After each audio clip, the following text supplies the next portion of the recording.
నమస్తే. శ్రీ మాత్రే నమః. శ్రీ గురుభ్యో నమః. ఓం శం శనేశ్వరాయ నమః.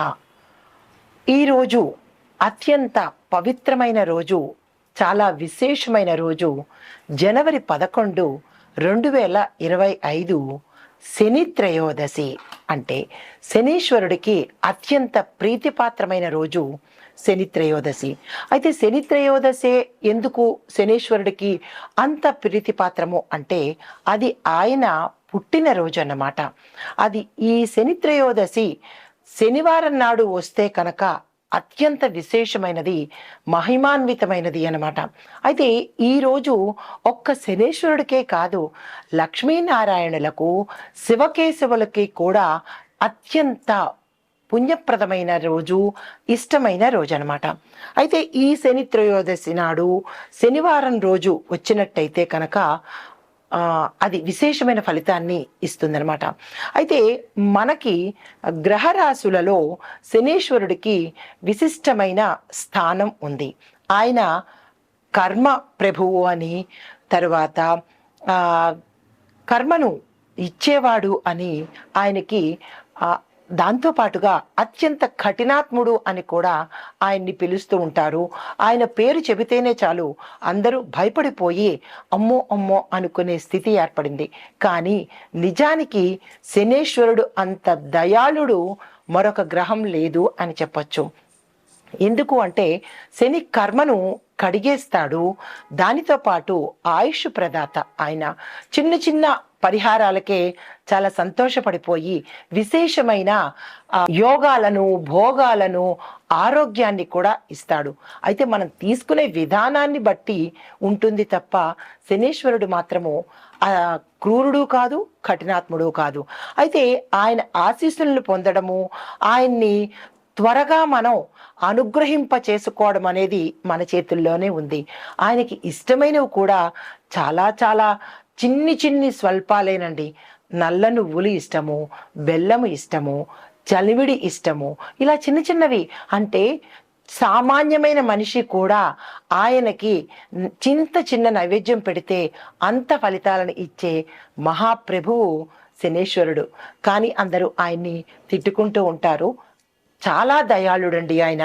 అయితే ఈ శనేశ్వరుడు జన్మించిన తిథి త్రయోదశి కాబట్టి శని త్రయోదశి అనే పేరుతో పాటు అత్యంత ప్రీతిపాత్రమైన రోజు ఈ రోజు అనమాట.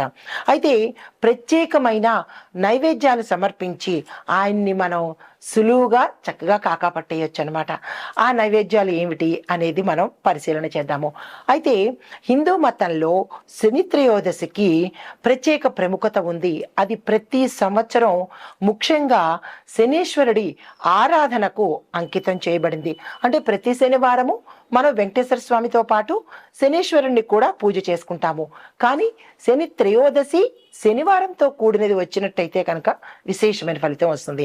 అయితే శనిగ్రహ ప్రభావం నుంచి, అంటే అర్ధాష్టమ శని, అష్టమ శని, ఏలినాటి శని, ఇట్లాగా శని ప్రతి ఒక్క మనిషి జీవితంలోనూ కొన్ని నెలలను సంచారం చేస్తూ ఉంటాడు.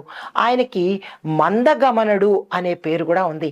అంటే చాలా నెమ్మదిగా, స్లోగా వెడుతూ ఉంటాడనమాట. ఒక్కొక్క గ్రహానికి, ఒక్కొక్క రాశికి, ఒక్కొక్క నక్షత్రానికి అలా ఆయన సంచారం చేస్తూ మనిషి యొక్క కర్మలను, అంటే చెడు కర్మలను తొలగించే మహిమాన్వితుడైన ప్రభువు అనమాట. అయితే ఆయన యొక్క బాధల నుంచి కానీ, ఆయన యొక్క పీడల నుంచి కానీ మనం బయటపడాలి అంటే కనుక ప్రతి ఒక్కరూ, అంటే ఆయన దుష్ప్రభావాలు కానీ, ఆయన మంచి అనుగ్రహం కోసము ప్రతి ఒక్క మనిషి శనివారం రోజు, ప్రత్యేకించి శని త్రయోదశి రోజు కలిసిన శనివారం నాడు కనుక ఆ స్వామిని అర్చించడము, పూజ చెయ్యడము, నామస్మరణ చెయ్యడము, నైవేద్యాలు సమర్పించడము లాంటి పనులు చేస్తే కనుక ఆయన అనుగ్రహము అపారమైనదండి. అయితే శని త్రయోదశి నాడు మనం ఏమేమి చెయ్యాలి అనేది విపులీకరంగా తెలుసుకుందాము. అయితే దీనితో పాటుగా ఆ శనీశ్వరుడు శని త్రయోదశి రోజు, ఆ రోజు నుంచి 12 రాశుల వారికి ఎట్లాంటి వైభవాలను ఇస్తున్నాడు, ఎలాంటి ఫలితాలను ఇస్తున్నాడు అనే అంశం ఒక్కొక్కటిగా మీకు నేను తెలియపరుస్తాను. అయితే మనము ఈ శని త్రయోదశి అంటే ఈ రోజు ఏ సమయానికి వచ్చింది అనేది కనుక చూసినట్టయితే జనవరి 11 ఉదయం 8:21 ఈ త్రయోదశి తిథి ప్రారంభమయ్యి తదుపరి రోజు అనగా జనవరి 12వ తారీఖు ఉదయం 6:33 సరి అన్నమాట. అయితే ఈ శని ప్రదోష సమయము, ప్రదోష కాలము అంటే సాయంత్రం సమయం 5:43 తప్పనిసరిగా అంటే 5:33 నుంచి రాత్రి 8:26 వరకు తప్పనిసరిగా ప్రతి ఒక్కరూ కూడా శనేశ్వరుడి ఆలయాన్ని దర్శించండి, పూజలు చేసుకోండి, ఆ స్వామి నామస్మరణ చేసుకోండి, అభిషేకాలు చేసుకోండి. మీకు ఉన్న బాధలు కానీ లేదా కష్టాలు కానీ తొలగిపోయే అవకాశం తప్పనిసరిగా ఉంది. ఇది నేను చెప్పిన మాట కాదు, సాక్షాత్తు ఆ శని భగవానుడు చెప్పిన మాటే ఈ మాట అన్నమాట. అయితే ఈ సమయంలో శనేశ్వరుడిని భక్తి శ్రద్ధలతో కనుక పూజ చేసినట్టయితే విశేషమైన ఫలితాలను ఇవ్వడంతో పాటు మన యొక్క కష్టాలను కూడా తగ్గించేస్తాడు. జీవితంలో ఎదురయ్యే ఏ ఆటంకమైనా సరే పెద్దగా పోయేది చిన్న వాటితో. మరి మన కర్మను కూడా అనుభవించాలి కదండి. అందుకని పెద్దదాంతో పాటుగా చిన్నగా కర్మను తప్పిస్తాడు. భక్తి శ్రద్ధతో పాటు భయం అనేది ఉండకూడదు. భయంతో పూజ చేస్తే మరింత ఉపద్రవాలు వచ్చే అవకాశం ఉంది. శనీశ్వరుడిని భక్తితో పూజించండి, మనసారా పూజించండి. తప్పక ఆయన భక్త సులభుడు అన్నమాట. అయితే ఏ ఇబ్బందులు ఉన్నా ఈ రోజున మాత్రం మీరు అస్సలు మిస్ కాకండి. అయితే శనీశ్వరుడికి ఈ స్వామికి ఇష్టమైనది ఏమిటి అంటే కనుక మన జీవితంలో ఉన్న సమస్యలు తొలగడానికి ప్రతి ఒక్కరం కూడా, అందరూ మానవాళి ప్రతి ఒక్కరూ కూడా మినుములు ఆయనకి ఇష్టమైన పదార్థము, నల్ల నువ్వులు ఆయనకి ఇష్టమైన పదార్థము, నువ్వులు ఇష్టమైనవి, బెల్లం ఇష్టమైనవి. ఇలాంటివన్నీ కనుక ఆయనకి నైవేద్యంగా పెట్టి శుభ ఫలితాలను పొందడంతో పాటుగా ఆయన యొక్క శుభదృష్టిని మనం పొందే అవకాశం కనపడుతోంది. అయితే మీరు ప్రత్యేకంగా చేయవలసింది, ఎక్కడికైనా నవగ్రహ ఆలయాలకు వెళ్ళినప్పుడు శనీశ్వరుడిని ఇది తప్పకుండా గుర్తుపెట్టుకోండి, ఆయన కళ్ళను మాత్రం అస్సలు చూడకండి, కాళ్ళను మాత్రమే చూడండి. శనీశ్వరుడికి మన కళ్ళతో ఎదురుగా చూసే ప్రయత్నం అస్సలు చేయకండి. ఆ స్వామిని కాళ్ళు మాత్రమే మనం దర్శనం చేసుకోవాలి.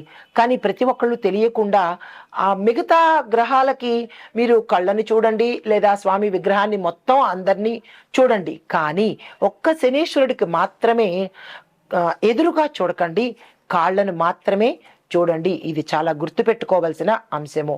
ఎందువల్ల అంటే ఆయన దృష్టి మన మీద పడకూడదు, మన దృష్టి ఆయన మీద పడకూడదు. అందుకనే కేవలము కాళ్ళను మాత్రమే, పాదాలను మాత్రమే దర్శించాలి.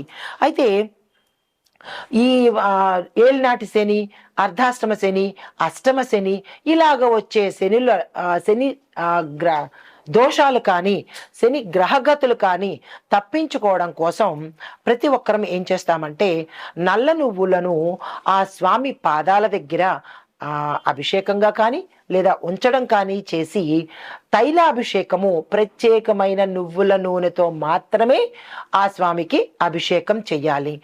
తర్వాత దంపుడు బియ్యంతో చేసిన పదార్థము ఏదైనా నివేదనగా పెట్టుకోవచ్చు. ఇలా చెయ్యడం వల్ల మన కర్మ ఫలితాలు తీరడమే కాకుండా దాని యొక్క అనుభవాన్ని మనకి తగ్గించే ప్రయత్నం చేస్తాడనమాట. దీనితో పాటుగా ఆయనకి ఇష్టమైన మరొక విశేషమైన నైవేద్యం ఏమిటో తెలుసా? కిచిడి అన్నమాట. ఆయనకి అది చాలా ప్రాణము. ఆ కిచిడిని కూడా మీరు తప్పనిసరిగా నైవేద్యాలలో కనుక చోటు చేసుకున్నట్టయితే ఆ స్వామి యొక్క అనుగ్రహం